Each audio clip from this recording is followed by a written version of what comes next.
जब लग गुरु मिले न सांचा, तब लग गुरु करो 10 पांचा। क्या गुरु बदल सकते हैं? क्या गुरु बदलने से पाप लगता है? आध्यात्म के इस मैदान में आखिर सही गुरु कौन है? गीता जी में वर्णित तत्वदर्शी संत कौन है? इन सभी प्रश्नों के उत्तर जानने के लिए अवश्य सुनिए जगत गुरु तत्वदर्शी संत रामपाल जी महाराज के मंगल प्रवचन। सतगुरुदेव की जय। बंदी छोड़ कबीर परमेश्वर जी की जय। बंदी छोड़ गरीबदास जी महाराज जी की जय। स्वामी राम देवानंद जी गुरु महाराज जी की जय हो।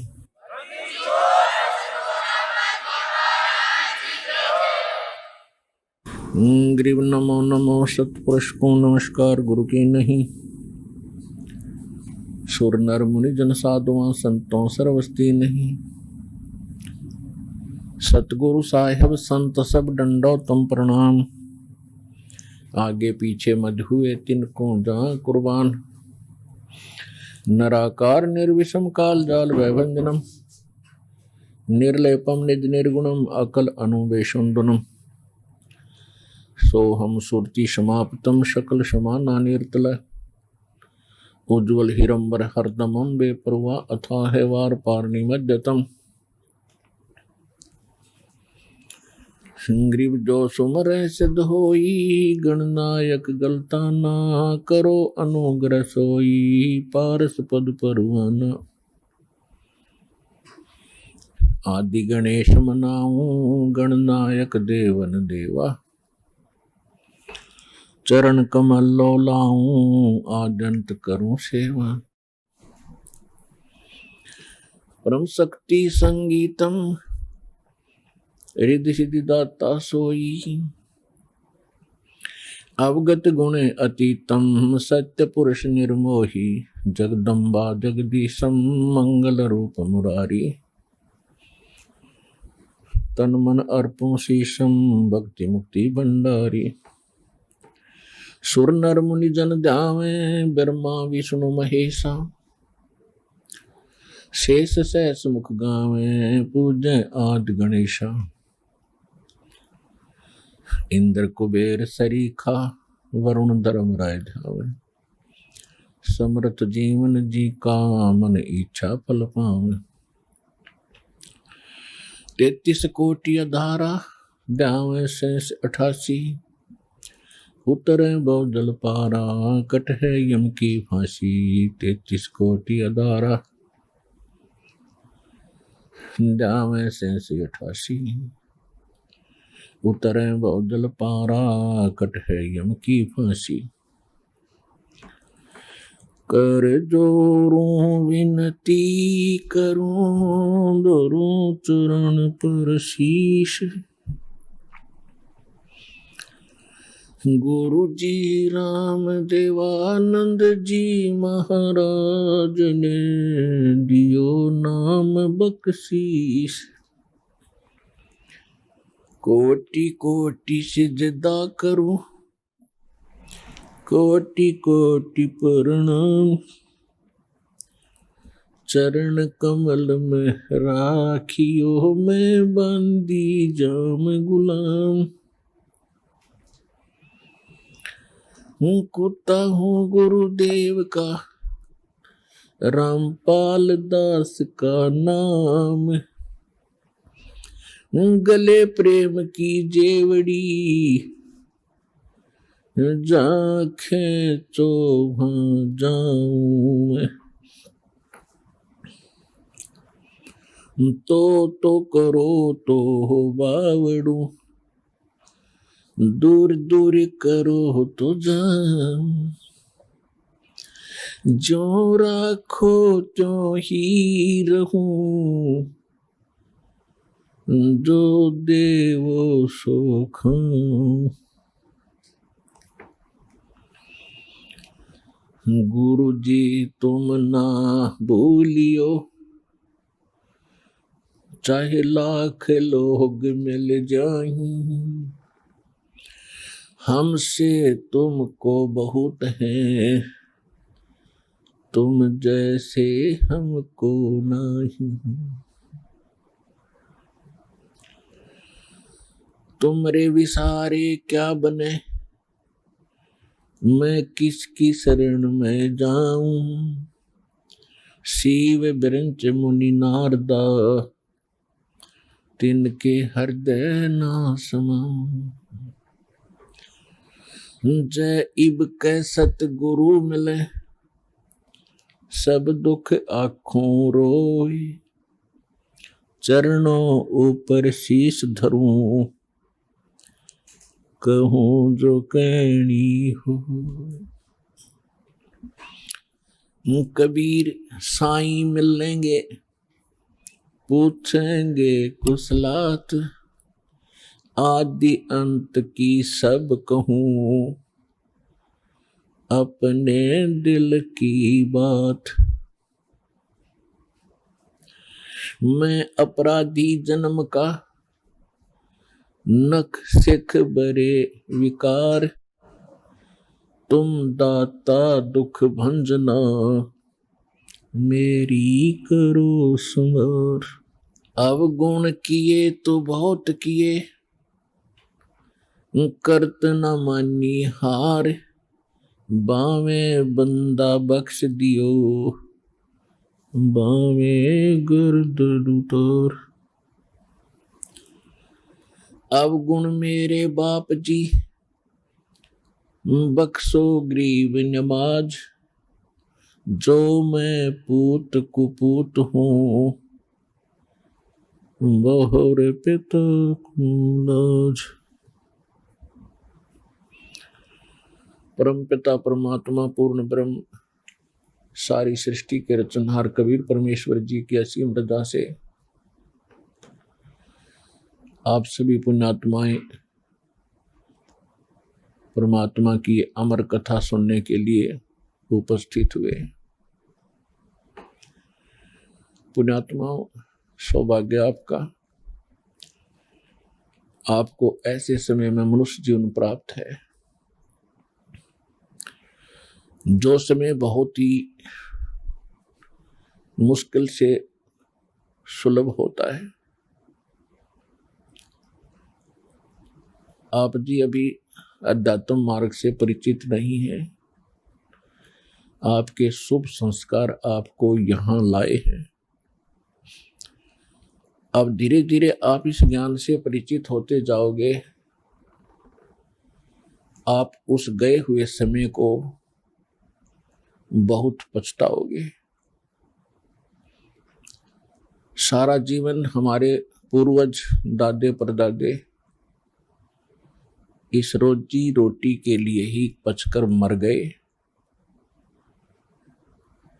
अंत में सभी कुल के कुल नाश हो गए और आज वो ना जाने किस प्राणी के शरीर में आज वो कष्ट उठा रहे होंगे। और यही स्पीड हमने पकड़ रखी थी, यही क्रियाएं हम कर रहे थे जब तक हमें ये ज्ञान नहीं हुआ था कि मनुष्य जीवन का एक वेरी इंपॉर्टेंट वर्क और है। और जो वेरी इंपॉर्टेंट काम था, घना जरूरी कार्य था मनुष्य जीवन का, उसको तो हम एक एक्स्ट्रा सा काम मान रखा था। 6 महीने में कभी चले गए अपने इष्ट धाम में, कोई त्योहार आया उस दिन कोई प्रसाद बना लिया और खा लिया, कभी थोड़ी बहुत कोई आरती मंत्र जैसे भी प्राप्त थे कर लिए। ये न तो कोई भक्ति थी, क्योंकि शास्त्र विरुद्ध होने से वो भक्ति भी नहीं थी, और न ही हमारी विशेष रुचि थी। आत्मा परमात्मा के बिना तड़पती रहती है, इसलिए वो कभी अंगड़ाई लेती थी तो काल ने ये 36 जाल बना रखे हैं। कोई तीर्थ बना दिया, किधर मंदिर बनवा दिया, कहीं पर ये नकली संत बैठा दिए हुआ बाई बकने वाले, तो हम वहां जाकर अपनी आत्मा को संतोष दिलाते थे कि हमने मत्था टेक लिया, 5:15 का प्रसाद बांट दिया और नाम ले लिया गुरुजी से, हमारा कल्याण हो ही जाएगा। ऐसा नहीं था। ये सब काल की भूल भुलैया और हमारे अध्यात्म अज्ञान का ही परिणाम था। तो यहां आने से आपको सबसे पहले अध्यात्म ज्ञान से परिचित कराया जाता है। इसके साथ साथ आप पर आने वाले सभी संकटों का भी निवारण परमात्मा करेगा, क्योंकि आप उसके बच्चे हो, आप उसके बेटा बेटी हो। यदि पिताजी समर्थ है, सक्षम है, और बेटा या बेटी किसी कारण से भी गलती कर देते हैं, उनको कोई हानि हो रही है, तो अक्षति पूर्ति पिता तुरंत कर देता है। यदि वो पुत्र और पुत्री भविष्य में माता पिता के अनुकूल चलना का वायदा करें। इसी प्रकार हम बिगड़ गए हैं, अपने परमात्मा पिता से विमुख हो गए थे, और इस काल के जाल में फंस के हम अनेकों कष्ट उठा रहे हैं। जिसमें हम परमात्मा के पुनः समर्पित हो जाएंगे, वो हमें फिर सभी सुख देगा, उस पिता की तरह जो अपनी संतान को देता ही है। तो आपके ऊपर एक विशेष रहम किया है दाता ने, ऐसे समय में मानुष जीवन दिया, और फिर पिछले शुभ संस्कार आपके यहाँ प्रेरित करके लाए हैं। यहाँ पर कोई भी पुण्यात्मा भले ही कोई किसी रोग के कारण आया है, कोई अन्य संकट निवारण के लिए ही यहाँ पहुंचा है, उसके लिए वो दुख, वो कष्ट, वो संकट एक वरदान सिद्ध होगा, यदि वो इस मार्ग पर ढंग से समझकर टिका रहा तो। क्योंकि कोई भी ऐसी वस्तु नहीं होती जो तुरंत कर दी जावे। एक संकट आपका आशीर्वाद से निवारण कर भी दिया और आप संतुष्ट हो गए और चले गए, फिर आए नहीं, वो तो एक का दुख दूर हुआ। आपके जीवन में ना जाने कितने संकट और आने से हैं, और यहाँ आते रहोगे तो उन सभी का निवारण सहज में होता रहेगा। आपको पता भी नहीं चलेगा कि कोई आपत्ति हमारे पर आनी थी, उसको परमात्मा पहले ही दूर कर देगा। किन के संकट दूर करेगा? जो परमात्मा पर समर्पित हो जाएंगे। समर्पित हमने कैसे होना है? जैसे पति भरता स्त्री अपने पति के अतिरिक्त किसी अन्य पुरुष में कभी भी पति वाला भाव नहीं करती, तो उसका पति उससे विशेष प्रेम करता है, विशेष उसका ध्यान रखता है। तो हम अपने पति से,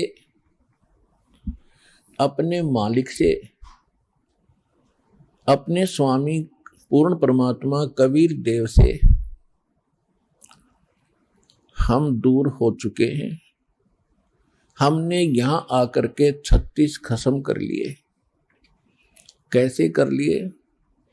कभी हम शिव की पूजा करते हैं, उसको मालिक मान बैठते हैं, कभी हम गणेश को मालिक मान बैठते हैं, कभी हम विष्णु जी को, कभी हम अन्य देवी देवताओं या गांव के किसी भैरव भूत बेतालों को।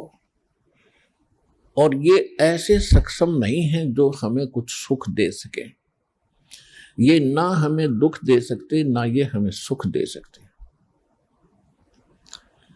क्योंकि ये केवल हमें किया कर्म ही देते हैं।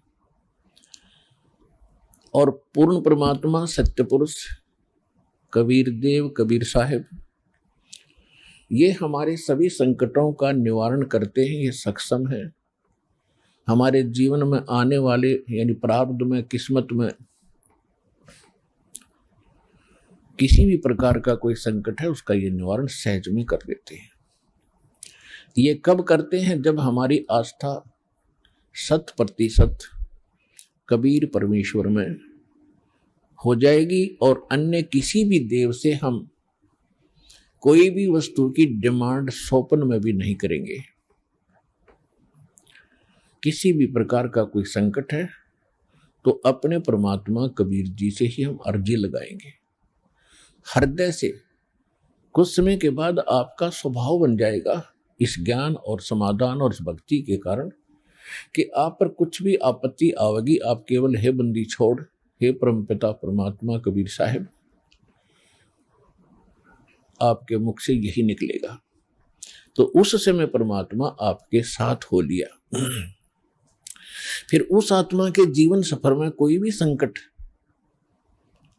सफर के अंदर कांटे होते हैं रास्ते में, तो हमारे जीवन सफर में कोई भी कर्म, पाप कर्म रूपी कांटा होगा, तो वो परमात्मा ऐसे बुहार देगा जैसे पति भरता जमी पर जो जो धर है पाँव, समर्थ झाड़ू देत है ना काटा लग जावे।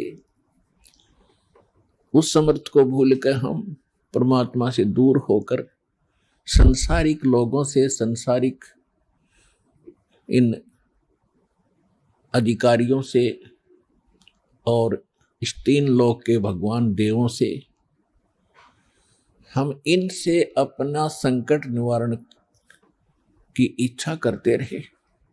ये हमारी अध्यात्म ज्ञान की जो है कमी थी, त्रुटि थी। और जब हम परमात्मा से ही सब कुछ डिमांड करेंगे, इनके ऊपर समर्पित हो जाएंगे, तो परमात्मा कहते हैं जिस समय आप गर्भ के अंदर थे, उस समय आपके साथ कौन था? ना माँ थी, ना पिता था, ना कोई अन्य सगा संबंधी था, अकेले आप और परमात्मा, बीच में कोई नहीं था। उस समय आप सीधी पुकार कर रहे थे, हे परमात्मा मुझे इस नरक से निकाल दे। माँ के गर्भ में बहुत पीड़ा होती है, उस पीड़ा को हम बाहर आने से भूल जाते हैं, क्योंकि त्रिगुण में माया, इन तीनों गुणों के प्रभाव से हम बहुत ज्यादा प्रभावित होकर के अचेत हो जाते हैं। वो पिछली सब शुद्ध बुद्ध समाप्त हो जाती है। और परमात्मा आप कितना साक्षी है कि अंदर माँ के पेट में आपको उसने पाला। माँ के गर्भ से बाहर आने से पहले आपकी कैसी व्यवस्था कर दी, वो कितना चिंता करता है आपकी। दांत नहीं थे तो माँ के स्तन में दूध भेज दिया, और उससे पहले एक टोपा दूध नहीं था माँ के स्तन में। जो परमात्मा इतना भविष्य की आपकी चिंता करता है, और बाहर आकर के आप स्वयं इतने इंटेलिजेंट बन गए, चतुर बन जाते हो, धनी बनने के लिए, अपनी सुरक्षा करने के लिए, अपने को सुखी बनाने के लिए लोगों को लूटते हो, रिश्वत लेते हो, चोरी करते हो, डाके मारते हो। आप भगवान के विधान को भूल गए, आपको याद नहीं है। जो परमात्मा आपकी इतनी केयर टेक करता है, इतनी देखभाल पहले से चिंतित है, तो अब कौन सा वो दूर है आपसे। आपको केवल प्रारब्ध तो मिलेगा ही मिलेगा जो आपकी किस्मत में लिखा है। उसको तो उसको भी मिलेगा जो भक्ति नहीं करते। लेकिन भक्ति करने का उद्देश्य मूल यही होता है, आत्म कल्याण हो, और इस जीवन में हमारा कोई पाप कर्म हो, कोई कष्ट आना हो, उसका भी निवारण हो। तो उसका निवारण तो एक ही से हो सकता है, उस परम पिता परमात्मा पूर्ण ब्रह्म से। अन्य भगवान, अन्य ये देव, वो संकट निवारण नहीं कर सकते। पाप के हमारे किस्मत में लिखे हुए कर्म को वो नहीं समाप्त कर सकते, वो भोगना ही पड़ता है। केवल कबीर देव, कबीर साहब, ये हमारे इन पाप का नाश कर सकता है, हमारे जीवन को सुखी कर सकता है। तो क्या बताते हैं, उस समर्थ की रीझ छुपाई, अब कुल कुटुंब से राता, गर्भ के अंदर बचन भरे थे, कहाँ गई वो बात। अब देखो परमात्मा फिर आकर हमें सचेत करते हैं, क्योंकि काल ने तो हमारे ऊपर पर्दा डाल दिया, बुद्धि पर पत्थर गिर दिए। माँ के गर्भ से बाहर आते ही हम सब कुछ भूल गए, नए सिरे से पढ़ाई जाती है। ये तेरा चाचा, ये तेरी चाची, ये तेरी माँ, ये तेरे पिता, मामा, ये बुआ, और कै ख ग, ये नए सिरे से पढ़ाई जाते हैं। हम इतने जो है अचेत हो जाते हैं, और परमात्मा फिर आकर हमें फिर नए सिरे से याद दिलाते हैं कि उस समर्थ की रीझ छुपाई, उस समर्थ ने आपके ऊपर प्रसन्न होकर के आपकी प्रार्थना सुनी। रीझ माने खुश होकर के आप पर जो रहम किया, वो रीझ आपके ऊपर प्रसन्न हुए। उस समर्थ की रीझ छुपाई, वो भूल गया तो उस मालिक के उस रहम को। अब कुल कुटुंब तय राता, अब भूल गया ये तेरा बेटा या कोठी या कार ये मेरा, ऐसे वैसे सारा दिन इसी भूल भुलैया में जीवन नाश कर रहा है। और गर्भ के अंदर वचन भरे थे, कहाँ गई वो बात। अब परमात्मा याद दिलाते हैं, अब कहाँ गई वो तेरी बात जब नू क्या था माँ के पेट में कि हे परमात्मा एक बार मुझे बाहर निकाल दे, कभी भी गलती नहीं करूंगा, आपकी याद गणी रखूंगा और आप पर पूरा विश्वास करूंगा। निर्वाह के लिए कार्य करते समय भी आपकी याद कभी नहीं भूलूंगा। और अब हम क्या करते हैं, केवल संसारिक इन कार्यों में सारा जीवन लगाते हैं। भगवान की याद तो कभी कोई चर्चा करता तभी आती है, ना तो स्वप्न में भी ना आती है हमारे को। तो उसके लिए क्या बताते हैं कि वो परमात्मा जब आपको मां के गर्भ में भी सुरक्षित रखता है, आपके बाहर आने से पहले आपके आहार के लिए मां के स्तन में दूध भेजता है, तो आगे आने वाले जीवन में जो तूने जैसा किया है उसमें क्या वो कमी करेगा। तो इस आधार से भी हमने उन बुराइयों से हट जाना चाहिए जो हम स्वयं धनी बनना चाहते हैं। चोर मिलावट करके, झूठ बोल के, चोरी करके हम इस तरह जो धनी बनना चाहते हैं, रिश्वत लेकर, तो ये हमारी भूल है। ये पैसा ऐसे एकत्रित किया हुआ आपके पास नहीं रहे। परमात्मा आप पर रहम करेगा और उसकी भक्ति सत्य करोगे तो जो प्रारब्ध है वो तो आपका मिलेगा मिलेगा, लेकिन उस प्रारब्ध के अंदर जो कांटे हैं कर्म के वो नहीं दुख देंगे।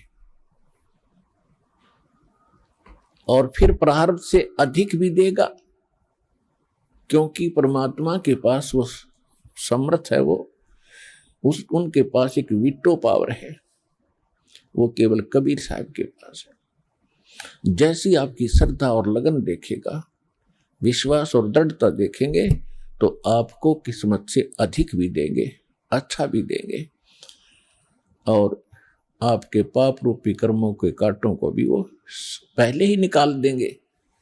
आप तक तो आने भी नहीं देंगे वो, जब आप पर समर्पित हो जाओगे उनके ऊपर।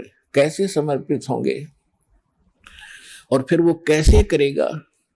जो पति भरता पति से राती, आन पुरुष नहीं भावे, बस पी हर में सुरत प्रीतम में, ऐसे जान लगावे।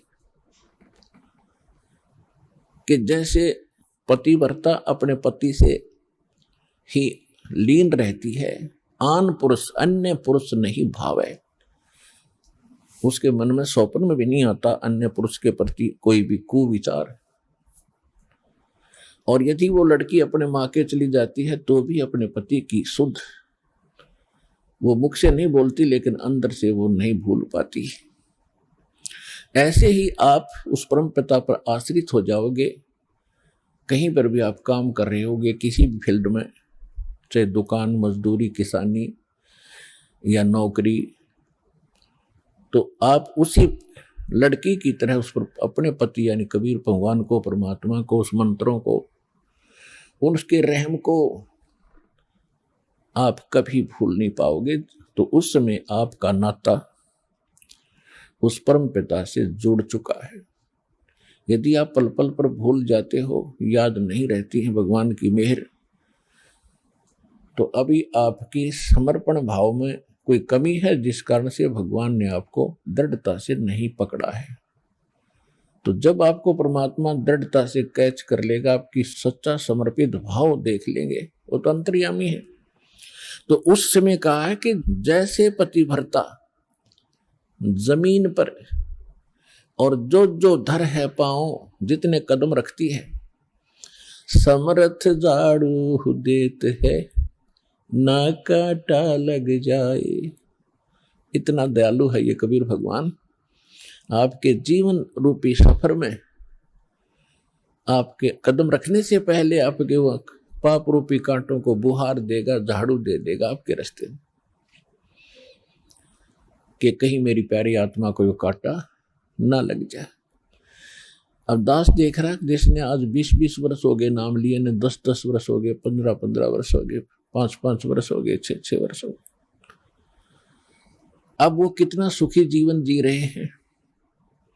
और उनके घरों के पास में, दूसरे रिश्तेदारों में, अपने घरों में दूसरे चाचे ताऊओं में के कर टूट रहे हैं, और कितने कितने दुखों का वो सामना कर रहे। तो वो इन पर भी आने थे, आज उनको पता भी नहीं कि हमारे ऊपर कोई कष्ट आना था, क्यों आया ही नहीं। तो पुण्यात्माओं,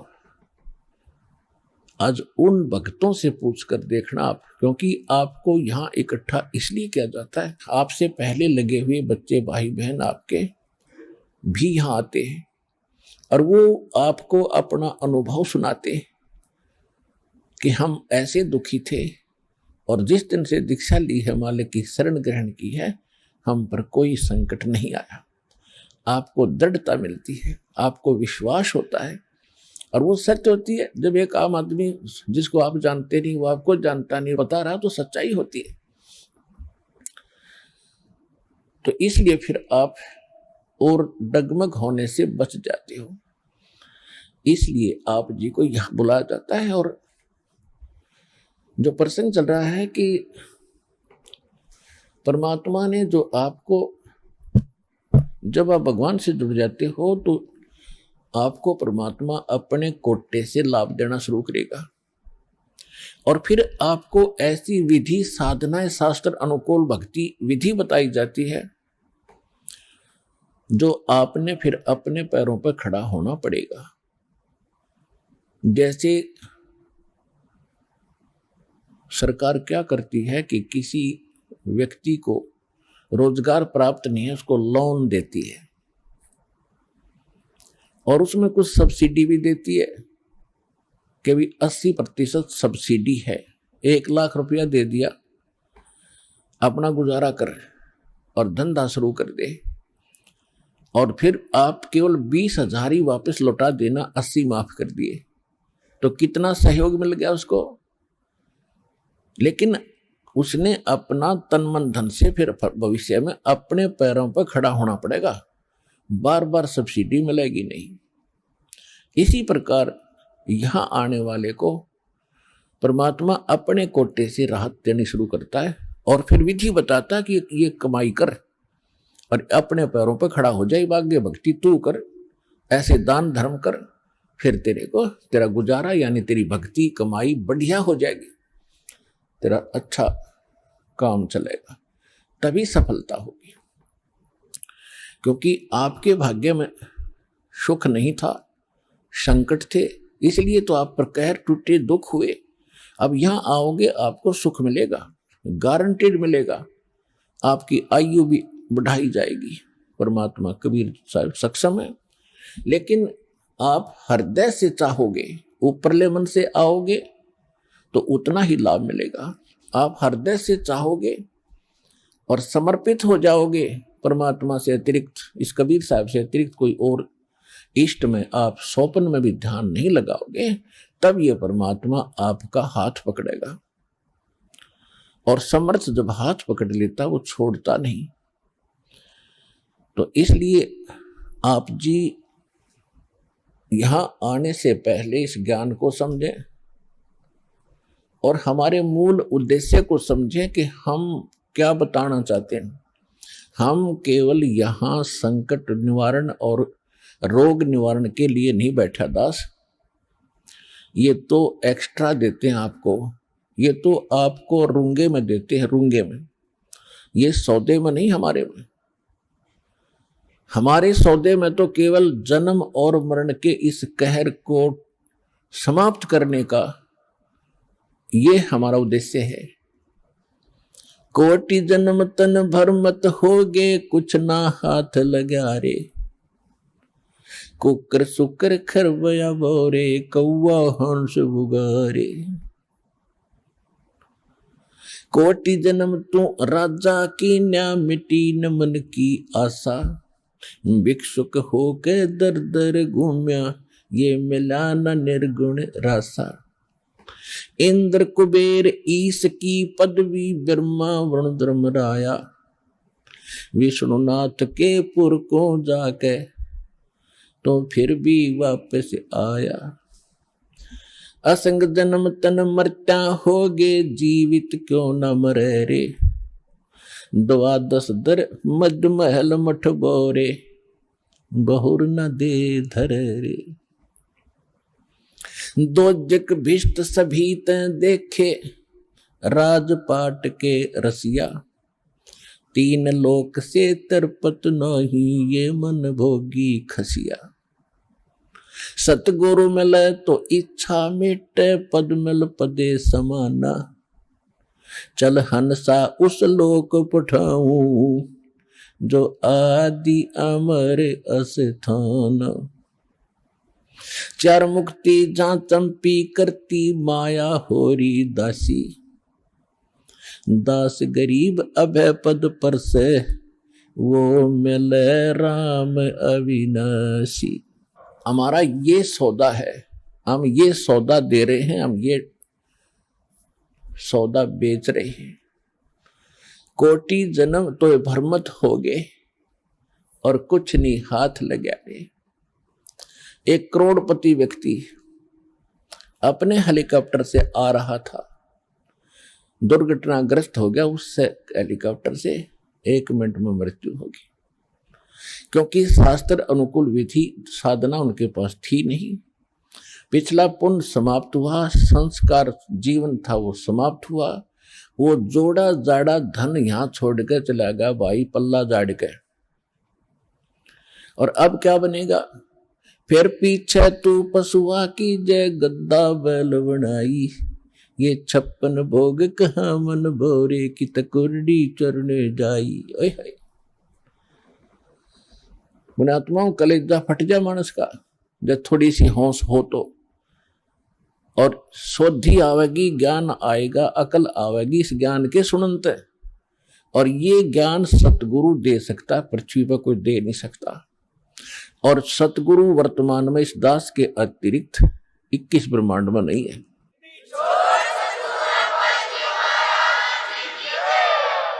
जो परमात्मा का कृपा पात्र हो। तो क्या बताया जा रहा है कि कोटि जन्म तन भरमत होगे, कुछ नहीं हाथ लगा रे। कुकर कुत्ता, सुकर सुअर, खरगदा और कौवा हंस बुगारे। ना जाने कितने पशु पक्षियों के शरीर आपने धारण किए, कितने कष्ट उठाए। राजा भी बना, देवता भी बना। आप जी को दास ने बहुत बार दिखाया है। महावीर जैन जी का इतिहास, वो 60 करोड़ बार गधा और 30 करोड़ बार कुत्ता, ओए होए, और ना जाने घोड़े बिल्ली नपुंसक करोड़ों बार बना। और कुछ बार राजा भी बना, 80 लाख बार देवता भी बना। 80 लाख बार 80 लाख बार देवता बना और 60 करोड़ बार गधा बन गया। गधा ते कब बना बतेरा, सारी अकड़ निकल जा जीव की। तो खाक देवता बना, फिर गधा बन के खड़ा हुआ। What is this? ये काल की भूल भुलैया, मूर्ख बना रखे अपने को। यहां मेहनत करो, मजदूरी करो, साधना करो, और ऊपर काल के होटल में उसका नाश करके, काल ने होटल खोल रखे ऊपर स्वर्ग, इन सभी देवताओं ने। और आप किसे ही टैक्स लेकर, आपसे एक्स्ट्रा चार्ज कर करके ये मनमान्य रेट लगाते हैं वहां पर। आपकी पूंजी से ही अपना गुजारा कर रहे हैं। यह सारा कंजूस देश है, कंजूस लोग है, यहाँ कोई भी सक्षम नहीं है। एक ही स्थान है जिसमें किसी चीज का अभाव नहीं है, वहां कोई टैक्स नहीं है, वहां कोई कष्ट नहीं है। ये 5 तत्वों से बना हुआ शरीर नहीं है, वो बिना नाड़ी का शरीर एक तत्व से बना हुआ है। उसमें वर्ग अवस्था नहीं है, उसमें मृत्यु नहीं है, वह सारे भरे भंडार हैं। अब जैसे आप यहाँ आते हो सतलोक आश्रम बरवाला जिला हिसार हरियाणा में, आप यहाँ सारा दिन देखते हो कैसे आपका टाइम जाता है। सत्संग होता है 2 समय, बाकी सत्संग होता है 4 घंटे 5 घंटे में, और बाकी 19 घंटे आप 6 घंटे सो भी लेते हो। बाकी समय कितना जाता है आपको पता भी नहीं चलता, कब रात हुई कब सुबह हुआ। कभी चर्चा करते हो अपने भाई बहनों से, कभी भगवान की चर्चा करते हो, कभी सिमरन करते हो, समय गया। और यहाँ बना बना सारा सामान आपको तैयार मिलता है, ना कोई टेंशन किसी प्रकार की। तो यहाँ तो शरीर 5 तत्वों का आपका इस करके पूर्ण शांति नहीं मिल पाती, क्योंकि एक तो आहार बिगड़ गया हमारा।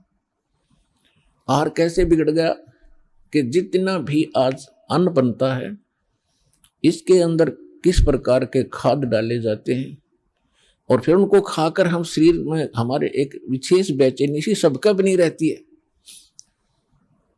और वहां ऐसा शरीर नहीं है, इतनी शांति, परम शांति है वहां पर उस सतलोक के अंदर। तो वहां आपको सारी चीज बनी बनाई मिलेंगी, जो भी इच्छा करोगे, जिस भी प्रकार की जो खाद्य पदार्थ वहां उपलब्ध है, आपको 1 सेकंड में वही उपलब्ध हो जाएंगे। फिर अपना वहां विकार है ही नहीं, राग नहीं, द्वेष नहीं, शरीर ऐसा नहीं जिसमें ये अपने आप ही कोई न कोई दुख बना रहता है, कोई टेंशन बन जाती है, कोई बीपी हाई कभी लो हो जाता है। वहां ऐसा नहीं है। तो हम जो सौदा यहां पर करते हैं वो ये है, जग सारा रोगिया रे, जिन सतगुरु वैद न जाण्या, जग सारा रोगिया रे। कौन सा रोग भाई? जन्म मरण का रोग लगा है, या तृष्णा बडरी खासी। जन्म मरण का रोग लगा है, तृष्णा बडरी खासी। आवागमन की डोर गले में, या पड़ी काल की फांसी। जग सारा रोगिया रे, जिन सतगुरु वैद न जाण्या, जग सारा रोगिया रे। भाई सच्चा सतगुरु कोई न पूजे, इन झूठों जगपतियासी। सच्चा सतगुरु कोई न पूजे, इन झूठों जगपतियासी। अंधे की बाँ गई अंधे ने, ये मार्ग कौन बतासी। जग सारा रोगिया रे, जिन सतगुरु वैद न जाण्या, जग सारा रोगिया रे। भाई देखा देखी गुरु शिष्य बन गे, किया न तत्व विचारा। देखा देखी गुरु शिष्य बन गे, किया न तत्व विचारा। गुरु शिष्य दोनों के सिर पे, यू काल ठोके पंजारा। जग सारा रोगिया रे, जिन सतगुरु वैद न जाण्या, जग सारा रोगिया रे। जग सारा रोगिया रे, जिन सतगुरु वैद न जाण्या, जग सारा रोगिया रे। भाई सार शब्द सर जीवन बूटी, जैसे जैसे अंग लगावे। सार शब्द सर जीवन बूटी, गैसे गैसे अंग लगावे।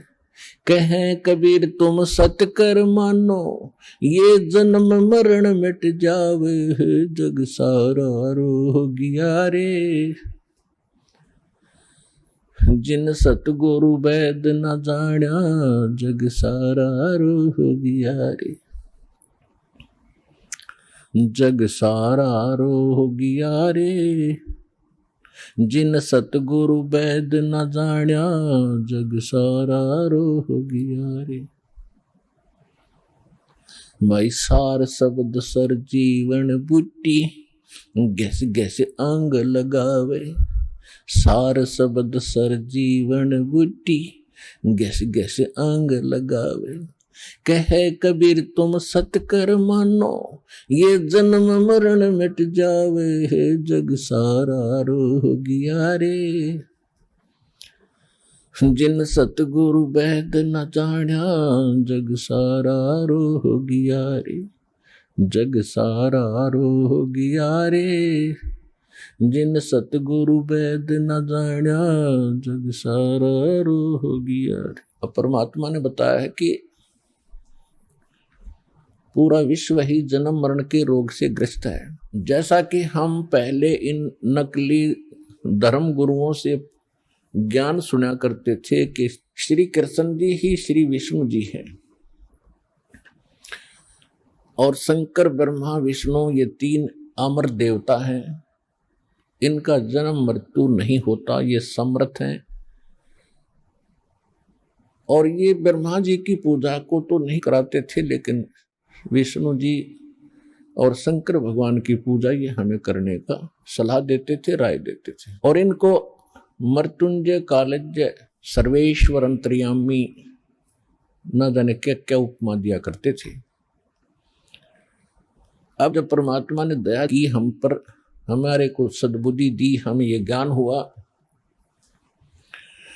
और विद्या दी, भगवान ने अक्षर ज्ञान कराया। अब हमने जब सदग्रंथों को देखा परमात्मा के उस ज्ञान की रोशनी में, उस तत्व ज्ञान से जब इनको जांचा तो क्या पाया। ये कहते थे श्री कृष्ण जी ने श्रीमद् भगवद गीता का ज्ञान अर्जुन को सुनाया, तो इससे भी भिन्न पाई वास्तविकता ये थी कि श्री कृष्ण के शरीर में यो काल बोल रहा था। ये काल कौन था? ये 21 ब्रह्मांड का स्वामी है, ब्रह्मा विष्णु महेश का पिता है, दुर्गा देवी जी का पति है, और ये तीनों इनके पुत्र हैं, दुर्गा और इस काल भगवान के। फिर यदि हम ये माने कि श्री कृष्ण जी गीता का ज्ञान बोल रहे थे और श्री कृष्ण जी इज विष्णु, श्री कृष्ण जी विष्णु है ये इनके शब्दों में, तो वो श्रीमद् भगवद गीता अध्याय नंबर 2 के श्लोक 12 में, गीता अध्याय नंबर 4 के श्लोक 5 और 9 में, गीता अध्याय नंबर 10 के श्लोक नंबर 2 में खुद कहता है, अर्जुन तेरे मेरे बहुत जन्म हो लिए, आगे भी होते रहेंगे, तो नहीं जानता मैं जानता हूं। तो इनका भी जन्म मरण का रोग नहीं कटा, ये भी जन्म मरण के रोग से ग्रस्त है। तो इससे आगे फिर बचा ही नहीं जो अविनाशी हो। तो इसलिए परमात्मा का ये एक शब्द, एक लाइन पहली बार कोई सुनेगा तो उसको खटकेगा कि सारा जग जन्म मरण के रोग से ग्रस्त है। आज आपको पता चला कि सचमुच सभी जन्म मरण के रोग से ग्रस्त है, इनकी जन्म मृत्यु सदा होती आई है।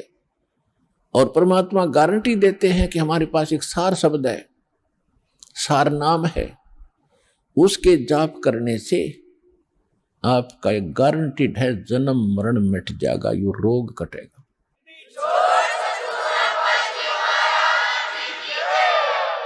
ये जड़ी, ये औषधि, ये सर्जीवन बूटी अभी तक प्राप्त नहीं थी, और जिन महापुरुषों को मालिक ने प्राप्त कराई उनसे वचनबद्ध कर दिया था कि अभी इसको नहीं बताना, नहीं तो काल के दूत भी यही ज्ञान और यही भक्ति बताएंगे, और इनके द्वारा दिए गए ये मंत्र, ये जड़ी काम करेगी नहीं, क्योंकि अधिकारी नहीं है।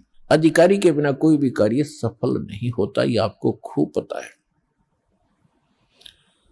तो परमात्मा कहते हैं कि धर्मदास मेरी लाख दुहाई, और ये सार नाम, सार शब्द कहीं बाहर ना जाए। सार शब्द बाहर जो पढ़ी, बिचली पीढ़ी हंस नहीं तरही। इस सार शब्द को तब तक छुपाई जब तक द्वादश पंथ मिट जाए।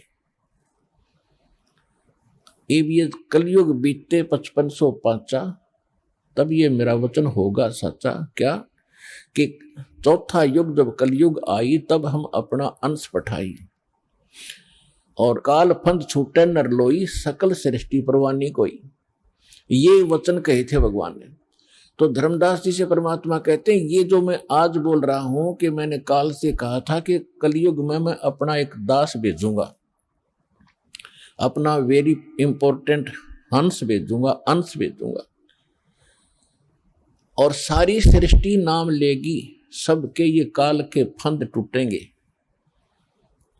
और ये मेरा वचन कब सच्चा नजर आएगा? जब तक वो समय नहीं आएगा तब तक तो मेरी इस वाणी को कोई समझेगा नहीं, किसी का विश्वास नहीं होगा कि सारा एक का भक्ति करेगा, एक का भगवान की। तो परमात्मा ने निर्णय कर दिया था कलयुग बीतता 5500 पाचा, जब यो वचन मेरा होगा साचा। आइए अब हम उन श्रद्धालुओं के अनुभव जानते हैं जो जगत गुरु तत्वदर्शी संत रामपाल जी महाराज जी से दीक्षा प्राप्त कर चुके हैं तथा उनके द्वारा बताए गए भक्ति मार्ग पर चल रहे हैं। नमस्कार सर। नमस्ते सर। सर क्या नाम है आपका? मेरा नाम हरिशंकर परमार है। सर कहाँ से आए हैं आप? मैं शाजापुर, डिस्ट्रिक्ट शाजापुर, तहसील सुजालपुर, ग्राम पंचदेरिया से आया हूँ। सर संत रामपाल जी महाराज जी से नाम दीक्षा आपने कब ली? मैंने 6 सितंबर 2013 को ली है। सर संत रामपाल जी महाराज जी से नाम दीक्षा लेने से पहले आप क्या भक्ति साधना करते थे? सर मैं सबसे ज़्यादा मैं हनुमान जी महाराज को इष्ट बना रखा था और मैं उन्हीं की भक्ति करता था। शनिवार के दिन, मंगलवार के दिन रोज़ व्रत रखता था, निर्कट व्रत रखता था। लेकिन एक दिन मेरे को खुद हनुमान जी महाराज ने सपना दिया कि बेटा तेरे को, मैं रोज़ कहता था उनसे कि कोई मेरे को सदगुरु मिला दो भगवान। तो सर मेरे को एक दिन हनुमान जी महाराज ने सपना दिया और कहा कि बेटा तुझे सदगुरु ही मिलेंगे और तेरे को पत्नी मिलेगी, वो भी सदगुरु से जुड़ी ही मिलेगी। सर आप हनुमान जी की पूजा करते थे, सर ये भक्ति साधना करने से आपको क्या लाभ हुए? सर मेरे को कुछ भी लाभ नहीं हुआ। मैं 5 साल तक ऐसे दर दर भटकता फिरा कि मेरे को कहीं भी ठौर नहीं मिला। एक दिन खुद हनुमान जी महाराज ने मेरे को स्वप्न दिया कि बेटा तेरे को सदगुरु ही मिलेंगे जब तेरा दुखों का निवारण होगा। सभी को मैं बताता हूँ कि जो हमें पे जो दुख पड़े हैं, मेरा एक्सीडेंट हुआ, मैं ऐसे चलते चलते गिर गया था, उसकी इतनी समस्या बनी कि मेरे पैर में गिर गया था तो ऑपरेशन हुआ। मेरा भाई गिर गया था, उसका ऑपरेशन हुआ। मेरे एक छोटे भाई की किडनी फेल हो गई थी, वो चला गया। ऐसे बहुत सारे दुख पड़े कि हम बिल्कुल परेशान हो गए थे। देवी देवता सारे जितने भी दुनिया में चीज़ थी सारी को हमने परख कर देख ली, लेकिन कहीं भी हमारे दुख का निवारण नहीं हुआ। सर आपको हनुमान जी ने स्वप्न में बताया था कि आपको एक ना एक दिन एक सदगुरु की प्राप्ति होगी, तो सर क्या आपको सदगुरु की प्राप्ति हुई? सर बिल्कुल सदगुरु की प्राप्ति हुई और वो सदगुरु संत रामपाल जी महाराज के रूप में हमें मिला है। सर आप कैसे कह सकते हैं कि आपके संत रामपाल जी महाराज ही सदगुरु हैं? सर 4 ही वेद, गीता, पुराण, बाइबल, कुरान शरीफ, गुरु ग्रंथ साहिब, सारों का मिलान करके सारों का निचोड़ किया है सदगुरु संत रामपाल जी महाराज ने। वही सदगुरु होता है जो सारे सदग्रंथों को मिला के और निचोड़ सारी दुनिया को बता दे, वही एक सदगुरु होता है। और ऐसे ही कबीर साहिब ने कहा है, सदगुरु के लक्षण कहूँ मधुर वेद विनोद, 4 वेद शास्त्र कहाँ 18 बोध। ऐसे ही हमारे सदगुरु संत रामपाल जी महाराज ने बताया है कि एक ही परमात्मा वो कबीर साहिब है। सर आप अपने सदगुरु संत रामपाल जी महाराज के शरण में कैसे आए? सर हमारे ऊपर इतने ही दुखों का पहाड़ पड़ा था, इसीलिए हम अभी आपको बताया कि मेरे पैर में एक्सीडेंट हो गया था, हमारा भाई का एक्सीडेंट हो गया था, मेरे छोटे भाई की किडनी फेल हो गई थी, वो भाई भी हमारा चला गया। ऐसे ऐसे बहुत सारे दुखों का पहाड़ टूट पड़ा था, इसीलिए हम सदगुरु की शरण में आए। संत रामपाल जी के जिस भी श्रद्धालु से हम मिलते हैं और उनके अनुभव जानते हैं, उन्हें कोई ना कोई संत रामपाल जी से जुड़ने के बाद लाभ अवश्य प्राप्त होते हैं। तो आप संत रामपाल जी महाराज जी से जुड़े, आपको क्या लाभ हुए सर? सर सबसे पहला तो मेरे को सदगुरु संत रामपाल जी महाराज ने जीवन दान दिया है कि मेरे को इस पैर में, रात की 1 बजे की बात है सर, कि मेरे को एक जहरीला जानवर होता है छोटा सा, उसको हम गांव में लोग मतलब गोईरा बोलते हैं, बहुत जहरीला होता है वो। उसके काटने के बाद 5 मिनट में इंसान मर जाता है। लेकिन मेरा ये पंजा उसने पूरा भर लिया, जिसके बाद मैंने उसको मेरे हाथ से निकाला। भगत सर, संत रामपाल जी महाराज के यहाँ हमने प्रार्थना लगाई। प्रार्थना लगा के वहाँ से आदेश आया कि जैसे आपको पहली दीक्षा मिली हो या दूसरी दीक्षा मिली हो तो उसकी माला करने के लिए बैठ जाओ और ज्योति लगा दो। मैं ऐसा किया भगत जी। वो दिन है कि आज का दिन है, मैंने एक गोली भी नहीं खाई और 1 महीने तक उस पैर में उसके दांत के निशान मेरे पैर पर रहे उसके। तो सर, उस जो जानवर ने मुझे काटा है उसका अच्छे डॉक्टर भी कहते हैं कि उसके काटने के बाद इंसान 5 मिनट भी जिंदा नहीं रह सकता है। लेकिन मैं सर, आज मैं संत रामपाल जी महाराज की कृपा से आपके सामने खड़ा हूं। और दूसरा लाभ, एक भैंस थी, वो जनने में थी, मतलब 2-4 दिन में जनती थी, वो बच्चा जनती थी। बच्चा जनने में उसकी आंत पूरी बाहर आ गई सर। संत रामपाल जी महाराज के पास दंडवत करी कि मालिक अब तू ही बचाना। सर, मैं उस घर से और जहाँ भैंस बंधी थी वहाँ से 1 मिनट का रास्ता है मात्र। वहाँ से जब मैं आया और भैंस को देखी तो भैंस मुझे चारा खाती मिली। भगत जी, मैं क्या बताऊँ, उस परमात्मा की शरण में अगर मैं नहीं हो तो मैं बर्बाद हो जाता। मालिक तो मुझे बहुत सुख दिया परमात्मा ने। जैसे मैं फिर जहाँ सो रहा था वहाँ पे गया तो हमारी भगतमती ने पूछा कि अब अपनी भैंस कैसी है? तो मैंने कहा भैंस तो बहुत अच्छी चारा खा रही है। तो हमारी भगतमती ने बताया कि अभी हाथ संत रामपाल जी मेरे सामने खड़े थे और बोल रहे थे, और उनके गले में जो डॉक्टर जो जांच करने का एनिमा टांगते हैं ना, ऐसे संत रामपाल जी महाराज के गले में टंगा एक छोटा सा बैग रखा। कह रहे हैं, हमारी पत्नी से कह रहे हैं कि बेटा घबरा मत, मैंने इसका इलाज कर दिया है और अब इसको कभी भी जिंदगी में ऐसा नहीं होगा। सर, अब दूसरी बार वो भैंस जनी है, उसको इतने से भी कोई खरोच नहीं, अपना 4 लीटर दूध दे रही है। तो दूसरा लाभ यह हुआ। तीसरा लाभ, हमारे ताऊ जी मेरे, उनका हमारा ट्रैक्टर था, वो हमारे बंटवारे में उनके पास चला गया।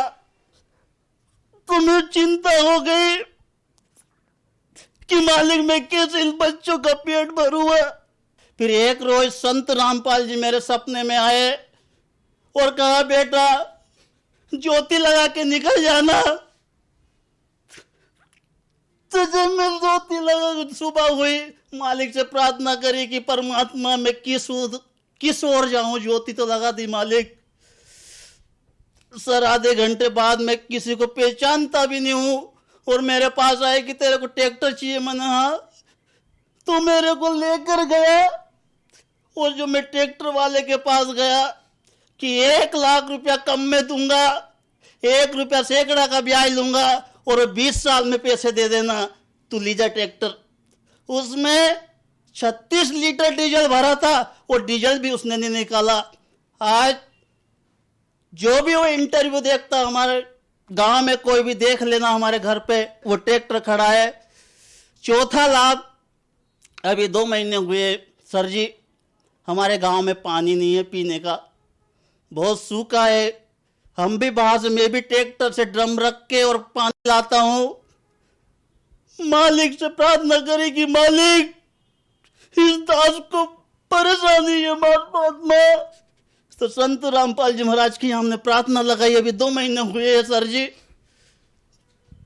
तो मालिक ने आदेश किया कि बेटा, मेरा बेटा तीसा नहीं रह सकता, जा लगा ले, कहीं भी लगा ले, कहीं भी लगा ले। सर जी, उस रोज मेरे पास एक खुद आदमी आया कि तेरे को बोर लगवाना। मैंने हाँ।